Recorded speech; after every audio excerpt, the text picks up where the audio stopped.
श्री नामाचार्य हरिदास ठाकुर, ध्यान से सुनिएगा। स्वामी श्री हरिदास जी महाराज जिन्होंने श्री कुंज बिहारी लाल जी को प्रकट करके हम सबको दर्शन का सौभाग्य प्राप्त किया, ऐसे ही एक श्री गौड़िया वैष्णव परंपरा के एक आचार्य चरण हुए जिनका नाम था नामाचार्य हरिदास ठाकुर। उनको नाम आचार्य कहा जाता, तो ऐसा नाम गाते थे कि उनका नाम सुनकर के जीव परिवर्तित हो जाते थे। और आश्चर्य की बात, जैसे सालबेग अपने पूर्व भाव से मुस्लिम हैं, ऐसे श्री हरिदास ठाकुर भी पहले एक यवन कुल में जन्मे, लेकिन उन पर नाम का ऐसी कृपा हुई, ऐसा प्रभाव हुआ कि नाम का स्मरण करते करते उन्होंने कितनों का आचरण, कितनों का उद्धार कर दिया। तो उनके विषय में एक कथा आती है कि एक मुस्लिम यवन राजा को पता चला कि हमारे कुल बिरादरी का ये बालक है और ये उनकी भाषा में हम लोगों को काफिर कह देते हैं, जब जिसका अर्थ अच्छा नहीं होता। उनकी भाषा में ये एक प्रकार से अशुभ शब्द है, और वो कहीं ना कहीं हरिनाम जपने वालों को, ठाकुर जी को भजने वालों को और गैर उनकी परंपरा का पालन करने वालों को वो इसी शब्द से बुलाते हैं। तो वो राजा जो था, यवन राजा, उसने कहा कि हमारी कुल बिरादरी का ये बालक और ये यवन होते हुए ये हरिनाम गाता है, काफिरों के भगवान का नाम गाता है। अपनी पूरी सेना से कहा कि उसको कैसे भी परिवर्तित करो। खूब लोभ दिए, लेकिन हरिदास ठाकुर ने नाम नहीं छोड़ा। तो फिर राजा ने कहा कि एक काम करो, इनको सूली पर चढ़ा दो। ध्यान से सुनिएगा। तो फिर किसी ने कहा कि सूली पर चढ़ाने पर तो बड़ी आसान मृत्यु हो जाएगी, लटकेगा, मर जाएगा। ऐसे अपने कुल बिरादरी का त्याग करने वाले, काफिर बन जाने वाले को तो बहुत दर्दनाक मृत्यु देनी चाहिए। तो बोले क्या दें? बोले बाजार में घुमा घुमा के, हाथ पैरों में हथकड़ी बेड़ियां बांध के, और लोहे की जो क्या बोलते हैं उसको, जो मारते हैं, क्या बोलते हैं, क्या बोलते हैं,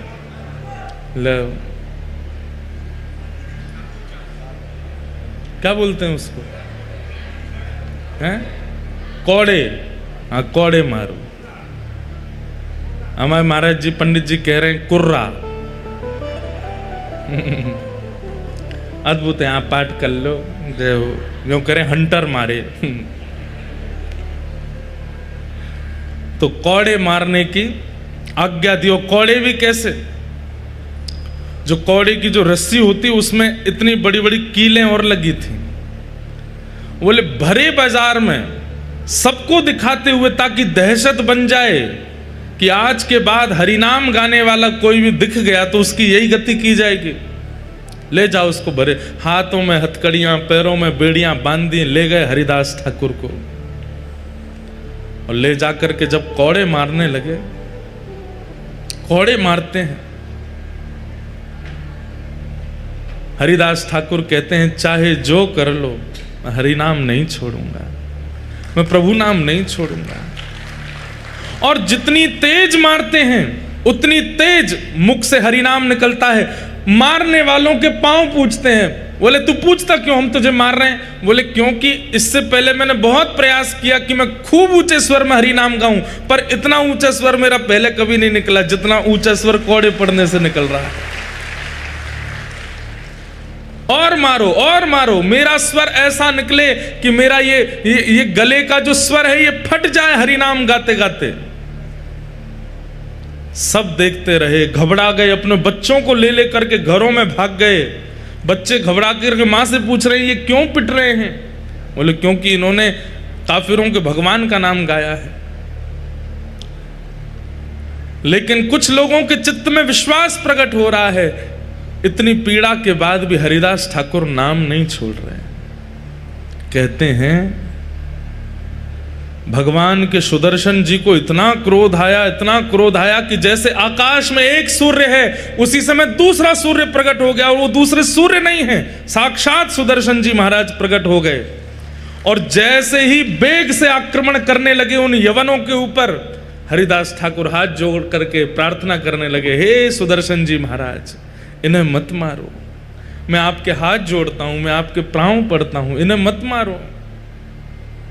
सुदर्शन जी बोले, ये इतनी पीड़ा दे रहे हैं, हरि भक्त को, हरिनाम गाने वाले को तुम्हारा क्या अपराध है? तुमने इनका धन नहीं चुराया, तुमने इनका कुछ नहीं लिया, तुम केवल हरिनाम अपनी कुटिया में बैठ करके, और ये इतनी पीड़ा दे रहे हैं तुम्हें।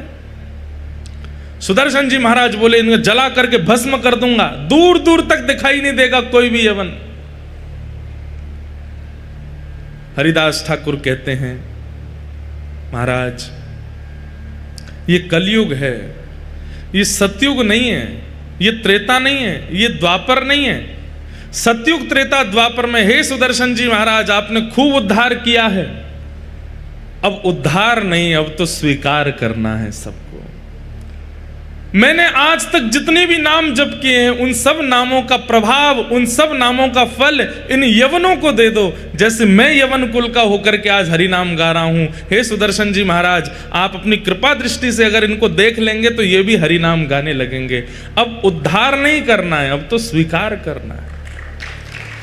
कहते हैं इसीलिए महाप्रभु जगन्नाथ जी के बगल में सुदर्शन जी महाराज को आप देखेंगे तो यहां चक्र रूप में सुदर्शन जी नहीं है, जगन्नाथ जी के बगल में एक दंड रूप में, केवल एक डंडे के रूप में सुदर्शन जी महाराज खड़े हैं। वो नुकीली धार, वो उनका वेग स्वरूप, वो उनका आक्रामक स्वरूप क्यों नहीं है जगन्नाथपुरी में? ऊपर नील चक्र विराजमान है, लेकिन महाप्रभु जगन्नाथ जी के बगल में आयुध रूप में, जहां आयुध रूप में चक्र रूप होना चाहिए था, वहां पर डंडे के रूप में खड़े हैं, बिल्कुल नुकीले नहीं हैं। क्यों? क्योंकि ये कलयुग है, यहां उद्धार नहीं, यहां स्वीकार करना है। चाहे कितना भी पापी हो, कितना भी कठोर पाप कर्म करने वाला हो, महाप्रभु जगन्नाथ जी ने आज्ञा दी है सुदर्शन जी को कि यहां मारना नहीं है, यहां पर तारना है, स्वीकार करना है। ऐसे नामाचार्य श्री हरिदास ठाकुर कहते हैं कि एक बार उनके, वे भी जगन्नाथपुरी आए थे, श्री चैतन्य महाप्रभु के साथ में यहां विराजमान रहे, खूब ठाकुर जी का, श्री जगन्नाथ महाप्रभु का खूब नाम गाया। उनके ऊपर कलंक लगाने के लिए, अब ये मारपीट से नहीं नाम छोड़ रहे थे, तो फिर दूसरा उपाय अपनाया। क्या उपाय अपनाया? वो जिस कुटिया में बैठ करके भजन करते थे, वहां पर एक वैश्या भेज दी, और वैश्या से पहले से ही कहकर के भेजा कि तुम जाकर के इन हरिदास ठाकुर के साथ में ऐसा व्यवहार करना, ये जैसे ही तुम्हारा स्पर्श करें जोर जोर से चिल्लाना, हम सब लोग तुरंत वहां आ जाएंगे और इनका दुर्प्रचार कर देंगे पूरे नगर में। तो दुर्प्रचार होने के कारण ये भीड़ जो लगती है इनके पास में, ये भीड़ खत्म होगी और लोग नाम वाम जपना बंद कर देंगे। तो वैश्या वो बोली, ये तो मेरे बाएं हाथ का खेल है। कितनी आयु है इनकी? बोले 25-26 साल के हैं। बोले अभी जाती हूं। वैश्या आई और आकर के जैसे हरिदास ठाकुर को प्रणाम किया, प्रणाम करके कहा, इतने युवा हो आप, कैसा आपका यौवन है, कैसा आपका स्वरूप है, और इस स्वरूप में, इस युवा अवस्था में आप ये सब क्या नाम में जप में लग गए हो? छोड़िए ना, मेरे साथ बैठिए, थोड़ी वार्ता कीजिए, थोड़ा आनंद करते हैं। नामाचार्य श्री हरिदास ठाकुर बोले, देवी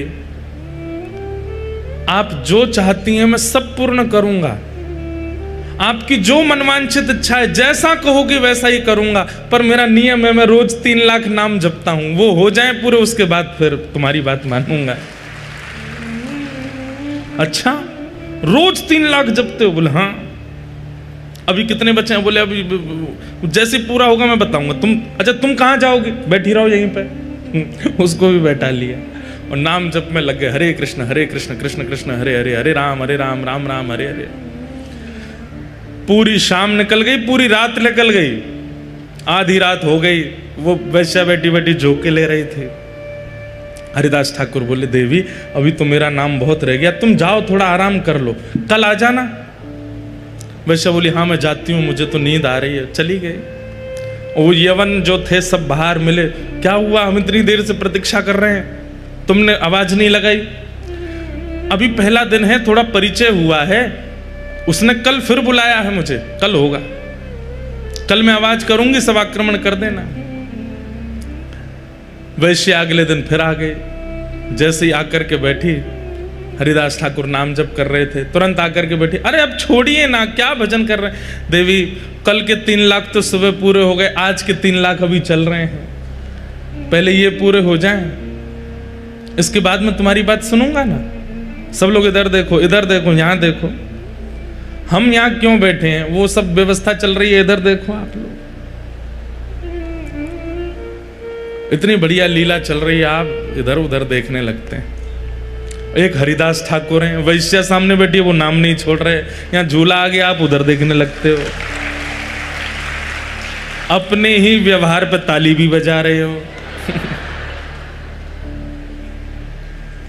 दूसरा दिन हुआ, वैश्य आकर के बैठ गए, छोड़िए ना भजन, क्या कहे, बोले 3 लाख नाम रह गए, थोड़ा सा और कर। हरिदास ठाकुर पता है क्या करते हैं, उसको तो बोल देते हैं कि मेरे 3 लाख नाम रह गए, तू बैठ, और नेत्र बंद करके ठाकुर जी से प्रार्थना करते हैं, मेरे प्रत्येक नाम का फल ये वैश्या का मन परिवर्तित हो जाए, इसके मन में जो भाव, जो व्यवहार, जो विचार हैं, ये आपकी हो जाए नाथ। ये जितना प्रयास मुझे रिझाने में कर रही है, उतना प्रयास आपको रिझाने में करने लगे, हे नाथ मेरे नाम का पूरा फल इसको मिल जाए। पहले 3 लाख नाम उसके सामने कर लिए, दूसरे दिन के 3 लाख नाम, 6 लाख नाम तो उसने बैठे बैठे सुन लिए।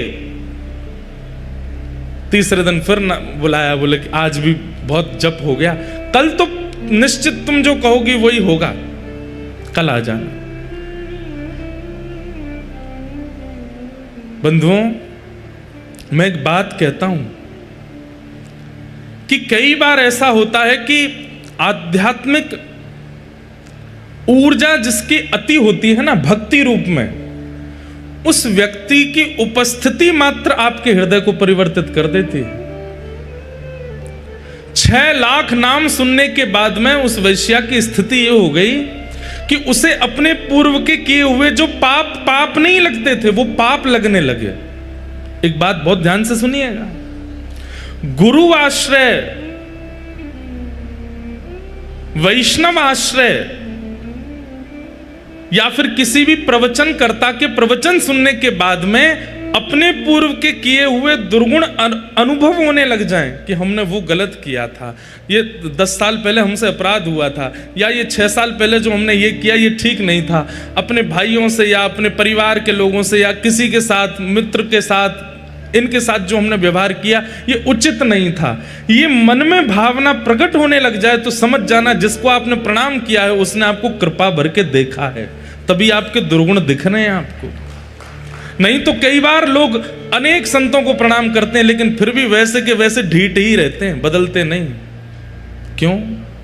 इसमें 2 कारण हो सकते हैं, या तो उस आचार्य चरण ने कृपा भर के देखा नहीं, या फिर उसके पाप इतने प्रगाढ़ हो चुके हैं कि वो आचार्य चरणों की दृष्टि से भी धूमिल हो नहीं रहे। हमें ऐसा लगता है कि आचार्य तो कृपा भर के ही देखते हैं, लेकिन उस व्यक्ति की ही इच्छा नहीं होती कि मैं अपने पाप नष्ट करूं। किसी भी महापुरुष को प्रणाम करेंगे और उस प्रणाम के बाद यदि अपने एक अवगुण का भी चिंतन नहीं होता तो आपने प्रणाम नहीं किया है, केवल आडंबर किया है। वो वैश्या 2 दिन से 6 लाख नाम सुन रही है और आज स्थिति ये हुई कि जैसे ही वो रात्रि में बैठी अपने घर जाकर के सोने लगी, उसको नींद नहीं आती है और अपने द्वारा किए गए सारे पापाचार उसको दिखाई देने लगे। ये तन मुझे उपभोग करवाने के लिए मिला, इस तन को मैंने कितना उच्छिष्ट बना दिया, केवल लोक रंजन के लिए इसका श्रृंगार किया, लोक रंजन के लिए खा पिला करके इसको बड़ा किया। अरे इस तन से यदि हरि नाम किया होता, कहाँ वो श्री हरिदास ठाकुर। 2 दिन से मैं रोज प्रयास करती हूँ कि वो कैसे भी मुझ पर आकृष्ट हो जाएं, लेकिन ऐसा क्या है उस हरि नाम में कि उसको छोड़ते नहीं है वो। आज तीसरे दिन आकर्षण करने के लिए नहीं गई है, आज तीसरे दिन वो ये देखने गई है ऐसा क्या है हरि नाम में जो मेरे सौंदर्य भी फीका लग रहा है हरिदास ठाकुर को। तीसरे दिन फिर पहुंच गए। हरिदास ठाकुर, अरे देवी आप आ गए? हाँ मुझे पता है आपका 3 लाख नाम रह गया है ना, वही करोगे आप तो। हाँ देवी, और एक और बात, वो क्या, मैं महीने में 1 करोड़ नाम जपता हूं। तो वैश्या बोली 3 लाख के अनुसार तो 90 लाख ही होने चाहिए आपके नाम, ये 1 करोड़ कैसे हो जाते हैं? बोले क्योंकि महीने के विश्राम दिनों में 3 लाख में मैं कुछ बढ़ोतरी करता हूं, थोड़े जोड़ जोड़ के करता हूं ताकि महीने के विश्राम तक 1 करोड़ पूरे हो जाएं। जैसे एक व्यापारी व्यक्ति हर महीने के अंत में कितना प्रॉफिट हुआ गिनाई करता है, ऐसे ही हम नाम निष्ठ जो होते हैं ना, महीने के अंत में पूरे महीने का नाम इकट्ठा देखते हैं कितना जपा। 1 करोड़ अगर नहीं होता तो फिर 2-3 दिन अंतिम दिन के जो होते हैं उसमें हमें ज्यादा मेहनत करनी पड़ती है ताकि 1 करोड़ हो जाए। ये सब बातें वो बैठ करके सुन रही है, कह रही है ऐसा क्या है इस नाम में। हरिदास ठाकुर बोले अच्छा बैठो तुम भी करो। और जैसे ही उसने हरि नाम गाना शुरू किया, नेत्रों से अविरल अश्रुधार गिरने लगे, रोम रोम कंपायमान होने लगा, अपने सारे पाप उसको दृष्टिगोचर होने लगे।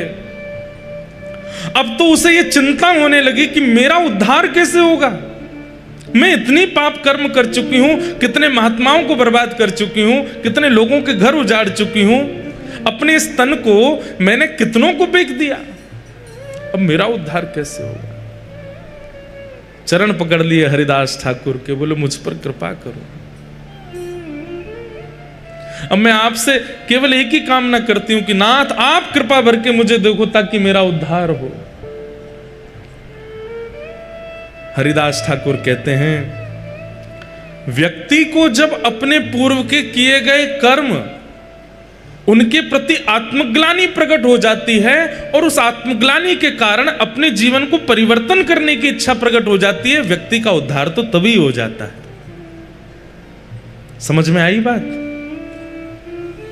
हम अपने अवगुणों को खुद से ही छुपाते हैं, गलत क्रियाएं करने के बाद खुद ही भूल जाते हैं,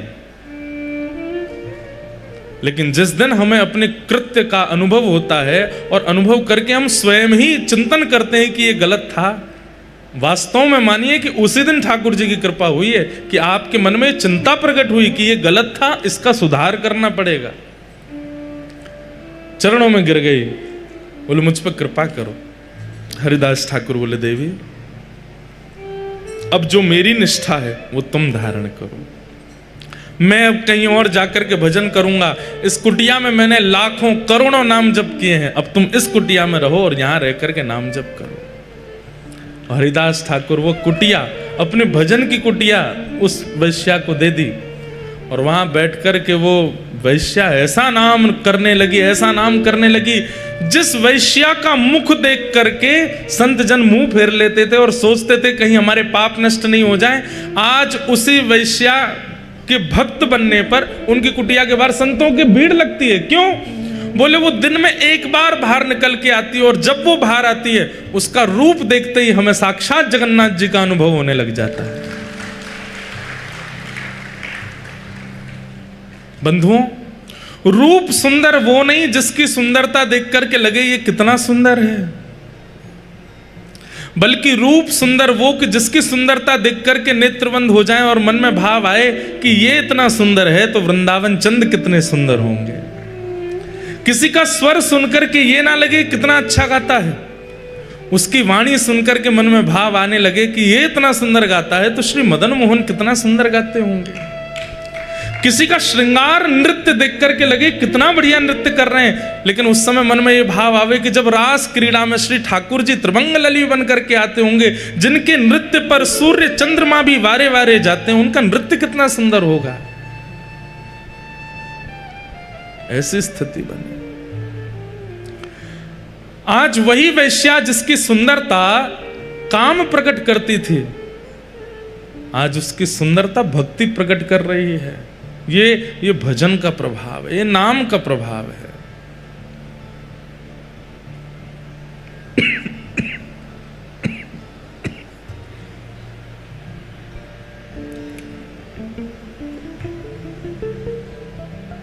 नाम का प्रभाव। तो हम निवेदन कर रहे थे कि आध्यात्मिक बनना एक बात है, पुण्यात्मा बनना एक बात है, और भक्त बनना विशेष बात है। कथा का उद्देश्य, महाप्रसाद सेवन का उद्देश्य, आप लोग पुण्य अर्जन करना मत रखो। तीर्थ यात्रा का उद्देश्य, समुद्र स्नान का उद्देश्य, उसके प्रति पुण्य की भावना मत रखो, भक्ति की भावना रखो, भक्ति की इच्छा रखो। अहम भक्त पराधीन, स्वयं भगवान श्री जगन्नाथ कहते हैं कि मैं अपने भक्त के पराधीन हूं।